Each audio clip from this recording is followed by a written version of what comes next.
The first thing I noticed was the light. It wasn't harsh like the sun or soft like the glow of a bedside lamp. It was strange. Gentle, but unnatural. When I opened my eyes, I realized I was in a room I didn't recognize. The bed was huge, the kind you'd see in a fancy hotel, and the walls were painted a calming shade of blue. I sat up, trying to make sense of where I was. My head felt foggy, like I'd just woken up from a deep sleep, but something wasn't right. I didn't remember how I got here. Actually, I didn't remember much at all.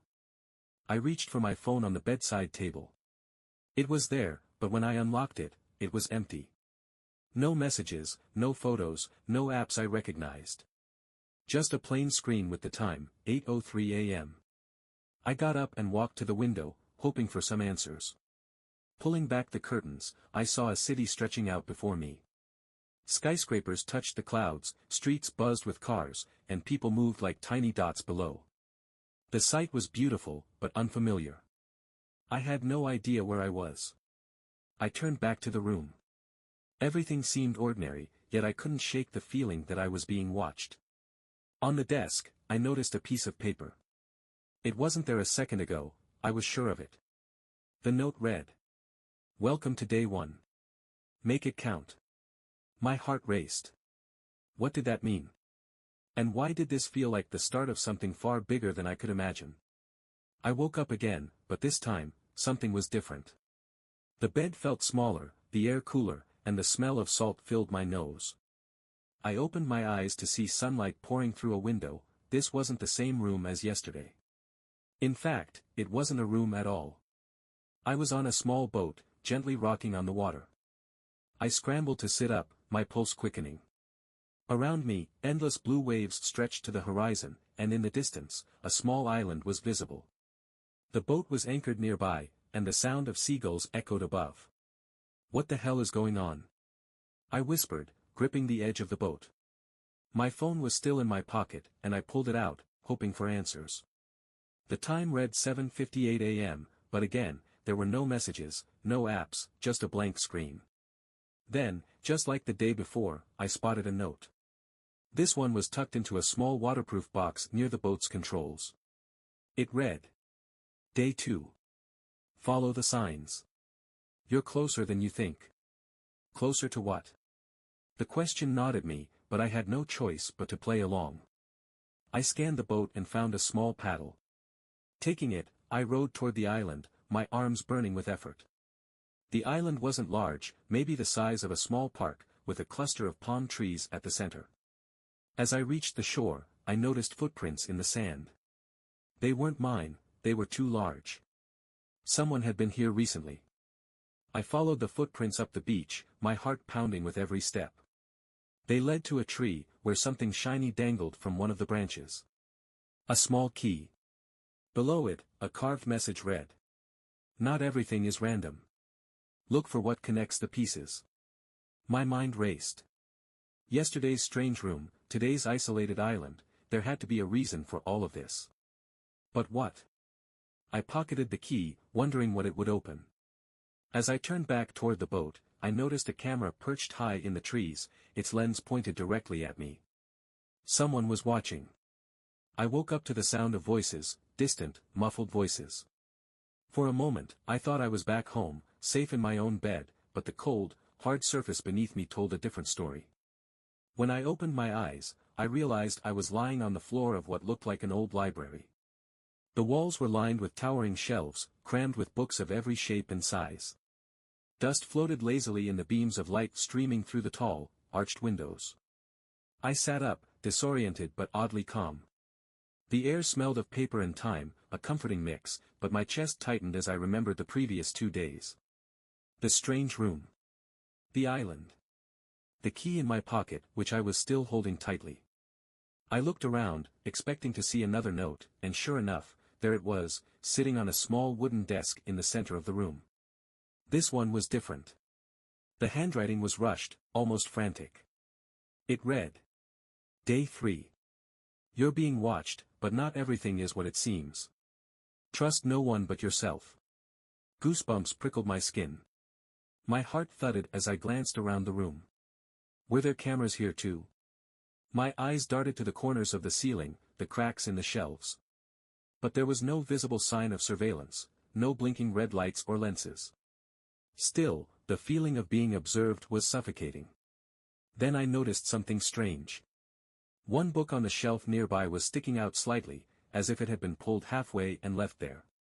Curious, I walked over and slid it out. It was a thick, leather-bound journal with no title. As I flipped it open, I saw that its pages were filled with strange symbols, diagrams, and my name. There it was, written over and over again in different styles, like someone had been practicing it. The handwriting shifted wildly, as though it had been written by different people. Some pages had my name in bold, blocky letters, while others were scribbled in fine, shaky script. On one page, there was even a sketch of me, my face, down to the scar above my eyebrow I'd gotten as a kid. I stumbled back, clutching the journal, my breathing ragged. Then, I heard it, a faint click, like a door unlocking. I turned to see a hidden door swing open at the far end of the room, revealing a dark hallway. I hesitated. Every instinct told me to stay put, to wait for something, anything, that made sense. But curiosity won out. I gripped the journal tightly and stepped through the door. The hallway was narrow and dimly lit, the air cooler here. At the end of the corridor, there was another table. On it lay an old rotary phone, the kind you'd see in black and white movies. It started ringing the moment I approached. My heart pounded as I picked up the receiver. "Hello," I said, my voice trembling. A deep, distorted voice responded. "You're running out of time. The key, use it. Trust the patterns. Everything is connected." Before I could say another word, the line went dead. I stood there, clutching the phone, my mind racing. What key? The one from the island. And what patterns? As I placed the receiver back down, the lights flickered, and for a brief second, I saw something, or someone, standing at the other end of the hallway. A silhouette, watching me. But when the lights came back on, the figure was gone. I knew one thing for certain, I couldn't stop now. Whatever this was, I had to keep moving forward. This time, I woke up to complete silence. No birds, no distant hum of traffic, not even the faint sound of wind. It was so quiet, it felt unnatural, like the world had been muted. When I opened my eyes, I found myself in what looked like a massive, empty warehouse. The walls were metal, cold and gray, stretching up to a ceiling so high I couldn't see it in the dim light. There was no bed this time, just a metal chair in the middle of the space where I had apparently been lying. My fingers immediately felt for the key in my pocket. It was still there, smooth and cool to the touch. On the ground beside me was a small envelope with the words, Day 4, written neatly on the front. I hesitated before picking it up. By now, I had learned these notes were never comforting. Still, I unfolded the paper and read. "You're close. Today, you'll see what's real. The key opens more than you think." Before I could even process the message, a loud clang echoed through the warehouse. I turned toward the noise and saw a door on the far wall slide open. Beyond it was a long corridor, bathed in a strange, pulsating blue light. My body felt heavy with dread, but I forced myself to walk toward the door. As I stepped through, the light shifted, almost like it was reacting to me. The corridor wasn't long, and at the end of it stood another door, this one much smaller, with a keyhole at the center. My heart raced. This was it. The key in my pocket suddenly felt heavier. Slowly, I pulled it out, my hands shaking as I slid it into the lock and turned. The door creaked open, revealing a room filled with screens. Hundreds of them. Each screen displayed a different scene. Some showed the places I had been, the room from day one, the island, the library. Others showed crowds of people sitting in massive auditoriums, cheering and clapping. The largest screen in the center of the room was showing me. A live feed of me, standing there, staring at the screens. My legs buckled, and I stumbled forward. That's when I saw the figure standing in the shadows, watching me. "Who are you?" I asked, my voice barely above a whisper. The figure stepped into the light, revealing a man in a crisp black suit. His expression was calm, almost kind, but his eyes were cold. "I'm the director," he said simply. "And you, my friend, are the star. I froze, unable to comprehend what he meant. He gestured to the screens around us. Millions of people are watching you right now. They've been watching since day one. Every step you've taken, every decision you've made, it's all part of the show. I shook my head. No. This can't be real. I didn't agree to this. Oh, but you did, he said, his voice as smooth as silk. You signed up for this years ago. We erased your memory to make it authentic. That's why they love you. Because you're real. Your fear, your confusion, your determination, it's all raw and unscripted. I couldn't breathe.